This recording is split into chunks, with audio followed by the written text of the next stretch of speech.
Shalom, salam sejahtera di dalam nama Tuhan Yesus Kristus. Tetap bersama saya, Pendeta Binsar Sianipar, BBS, dari Gereja Alkitab Allah Esa. Kembali kita kritisi ya, Bapak Ibu sekalian yang saya kasihi, mengenai doktrin maha sesat, doktrin Tritunggal. Sekali lagi saya katakan, saya tidak pernah punya permasalahan secara pribadi dengan para pendeta dan penganut Tritunggal. Melainkan yang saya tentang adalah doktrin Tritunggal yang maha sesat, yang bertentangan dengan Alkitab, dengan firman Allah.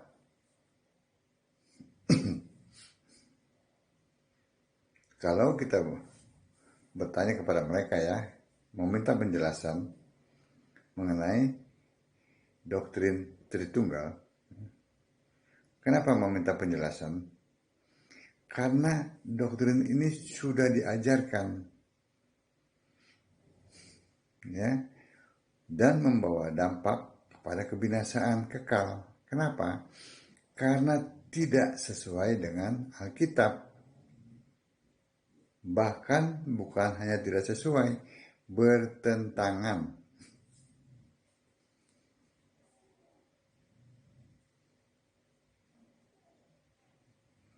Doktrin ini ya, mengatakan Allah itu 3 pribadi yang berbeda, ya, tetapi satu hakikat.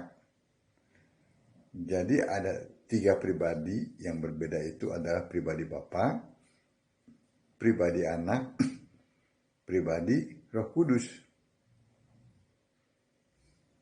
Berbeda kata mereka, ya, tetapi satu hakikat, satu yaitu Allah.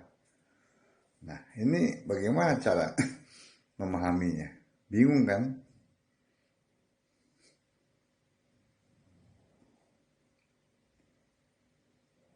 Mungkin ya, doktrin ini kalau kita pahami seperti ini, ya, karena kan mereka selalu berkata ya, bahwa dalam diri Bapa itu ada firman, ada Roh Kudus. Itu doktrin dari gereja ortodok. Kalau yang dari gereja barat itu mengatakan 3 pribadi yang berbeda, tetapi satu Allah.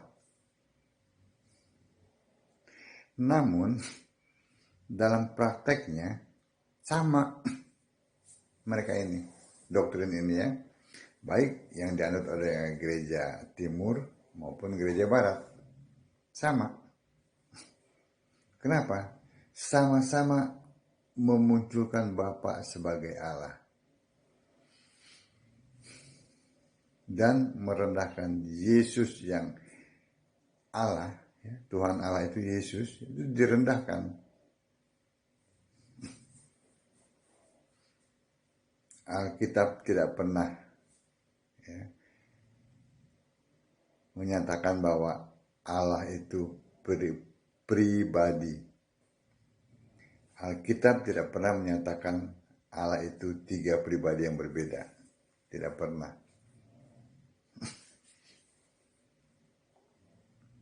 Kalau kita tanya, mereka buru-buru mengatakan, ini kita sodor ini. Bagaimana dengan 1 Korintus 4 ayat 6? Jadi jangan melampaui yang ada tertulis. Yang tertulis adalah Allah Esa. Dalam ulangan ya, kitab ulangan 6 ayat 4. Markus 12 ayat 29. Itu yang tertulis. Jadi kalau tidak ada yang tertulis ya jangan. Tapi mereka memaksakan. Aneh bukan? Mereka paksakan mengenai Allah Tritunggal itu. Yang tidak ada di Alkitab. Tidak mungkin ya kitab suci ya, itu memuat dua pemahaman mengenai Allah. Tidak mungkin. Jadi kalau kitab suci itu menulis Tuhan Allah kita, Tuhan itu Esa, ya itu Tuhan itu Esa. Yang tidak ada tiga pribadi yang berbeda tetapi satu hakikat, itu nggak ada. Buru-buru mereka bilang, oh ada. Bahkan dalam kitab yang awal tuh, maksudnya kitab Kejadian, itu sudah ada katanya konsepnya, walaupun tidak ada tulisannya. Nah, mereka baca nih, ya, dalam Kejadian 1 ya, ayat 1 sampai 3.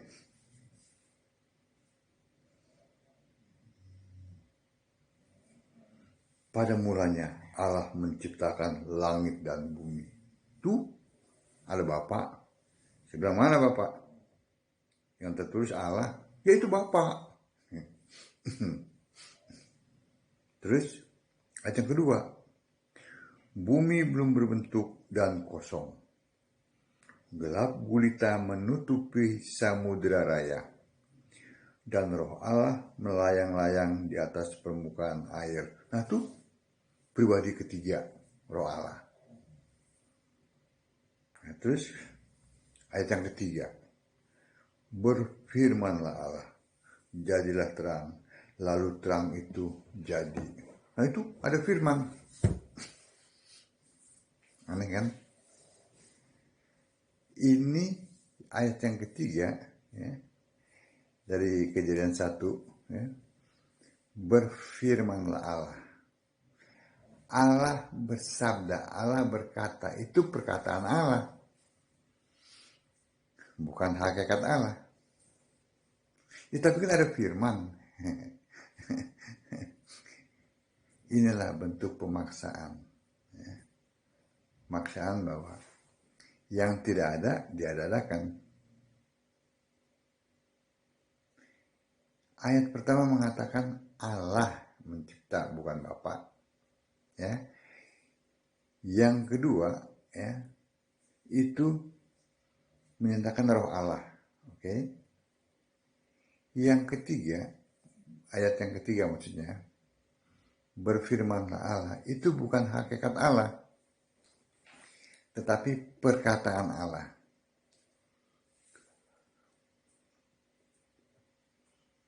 Jadi kalau memang tidak ada ya jangan diadakan, jangan dipaksa-paksakan. Yang ada Allah Esa. Esa itu diterjemahkan oleh Lembaga Alkitab Indonesia satu. Ya. Allah itu roh. Bukan pribadi ya. Allah Maha Hadir. Ya. Ayat-ayatnya jelas. Ada ayatnya. Nah, kalau Tritunggal tidak ada ayatnya. Enak aja mereka bilang, oh itu ada konsepnya. Mana konsepnya? Sudah dibuktikan itu bukan Allah.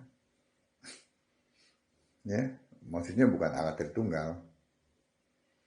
Dalam Kejadian 1 ayat 1 sampai 3 tidak mencerminkan, tidak, itu bukan konsep dari Allah Tritunggal. Nah, kalau di sini sudah dasar pemahaman ini sudah salah, ya, maka apapun juga pembicaraannya, pembahasannya, apalagi sampai debat-debat ya dengan mereka ya, pasti mentok. Kenapa? Karena mereka memahaminya firman Allah itu bukan dari sudut pandang Alkitab, tetapi dari sudut pandang teologi, dari sudut pandang doktrinnya si Tertullianus. Lalu mereka menunjangnya dengan buku-buku filsafat. Lalu mulai berhayal-hayal.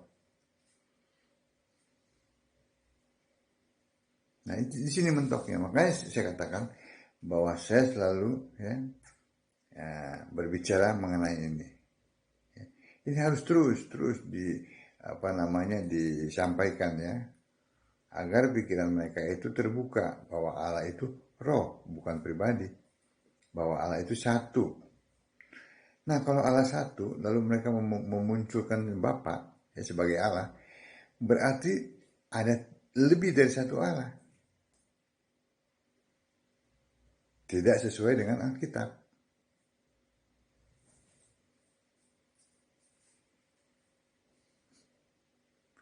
Mereka bilang ini konsep. Ya, konsep itu belum berbentuk ya. Manakala mereka menemukannya, ayat-ayat yang menyatakan anak manusia duduk di sebelah yang maha besar, karena mereka berpikir Allah itu pribadi, maka dimensi Allah itu hanya sebesar manusia.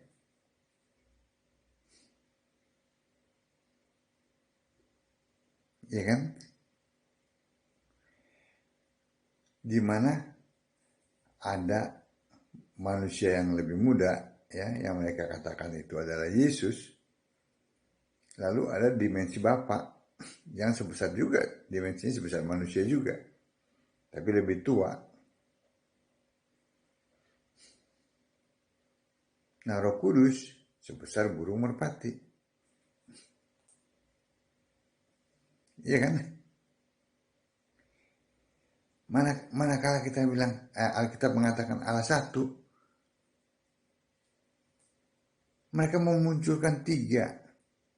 Tapi yang sering mereka munculkan adalah dua, yaitu Bapa dan Anak, begitu. Mereka lupa, bukan lupa, mereka tidak mengerti bahwa Allah itu roh. Ya, kalau Yohanes ya diberikan sebuah penglihatan ya tentang anak manusia, tentang anak domba, tentang tahta yang satu itu, ya, itu kan bahasa manusia ya, yang dipakai oleh Allah untuk berkomunikasi dengan manusia, untuk manusia bisa mengerti, ya. Nah, kalau Allah berbicara dengan bahasa Allah, bahasa roh, siapa yang bisa mengerti?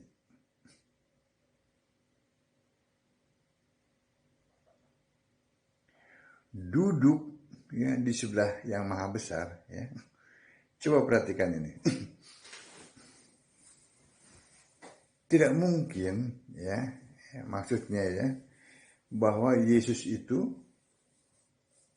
seperti anak domba yang disembelih, itu tidak mungkin. Tetapi itu memberikan sebuah pemahaman bahwa Yesus itulah yang bergelar anak domba yang sudah disembelih. Ya. Bahwa Yesus itulah ya, sudah kembali, kan duduk nih, menduduki posisinya semula. Karena posisi sebelah kanan itu lebih mulia, lebih tinggi daripada posisi yang sebelah kiri. Bapak Ibu perhatikan ya. Kalau ada foto presiden dan wakilnya, pasti posisi yang sebelah kanan itu pasti posisi presiden. Jadi kata duduk itu dia sudah kembali duduk, sudah kembali menjabat.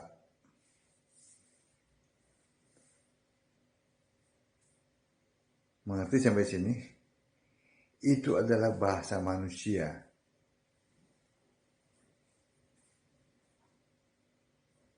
Dan kalau Allah ya tidak berbicara dengan bahasa manusia, yang manusia mengerti dengan panca indera, dengan matanya, ya. Waktu Yesus naik ke surga, kalau Allah memakai rohnya, kan rohnya memenuhi seluruh ciptaannya. Bagaimana mungkin Yohanes bisa tahu kalau itu adalah Yesus? Yang Yohanes tahu, Yesus itu wajahnya seperti itu, tingginya seperti itu, bentuknya seperti itu. Nah, Allah memakai itu ya bentuk ya itu untuk menyatakan kepada Yohanes, ini loh yang kamu kenal ini, yang kamu ketahui ini, inilah sudah bangkit, sudah kembali ke surga dan duduk di tahtanya. Itu yang harus dimengerti.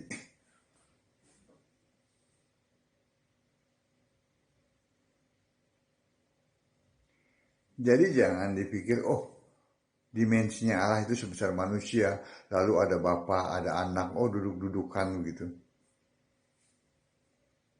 Apakah seperti itu? Ngapain di surga seperti itu? Nah, cobalah buka inilah. Yang hanya bisa mengerti ini adalah mereka penyembah Yesus satu-satunya Allah. Karena apa? Yesuslah yang akan membukakan pikiran sehingga mengerti kitab suci. Kalau Tritunggal, siapa yang mau membukakan pikiran? Tidak ada. Karena yang mengilhami penulisan Alkitab kan bukan Allah Tritunggal, melainkan Yesus. Jadi kalau kata-katanya itu tidak ada, ya, Allah Tritunggal tidak ada, konsepnya aja tidak ada, jangan memunculkan yang tidak ada. Apalagi ngotot bahwa Allah itu si Bapa itu. Tidak. Allah itu Yesus. Satu-satunya. Allah segala masa, segala abad. Sekarang sampai selama-lamanya. Nggak mungkin Allah itu ganti-ganti.